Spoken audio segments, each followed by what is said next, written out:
Hi friend, দেখো সন্ধ্যাবেলা ready হয়ে নিয়েছি আর রেডি হয়ে নিয়ে গিয়ে আমরা এখন বেরিয়ে গেছি। আজ আমরা যাচ্ছি খড়গপুরের বং পিৎজা রেস্টুরেন্টে। আর দেখো বলতে বলতে পৌঁছেই গেছি বং পিৎজাতে। বাইরের অ্যাম্বিয়েন্স থেকে তো আমাদের বেশ ভালো লেগেছে, তবে ভিতরে গিয়ে দেখা যাক কেমন লাগে আমাদের।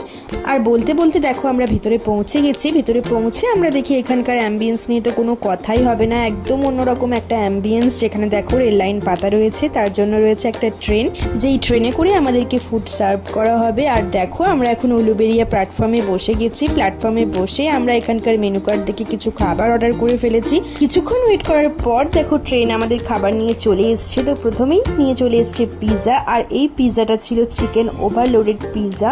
আর দেখো তারপর নিয়ে এসছে কাবাব। এই কাবাবটা ছিল চিকেন ভুনা মুরগ কাবাব। আর তারপর আমরা অর্ডার করে ফেলেছিলাম 2 প্লেট চিকেন বিরিয়ানি, সাথে ছিল রায়তা আর ছিল কড়াই চিকেন।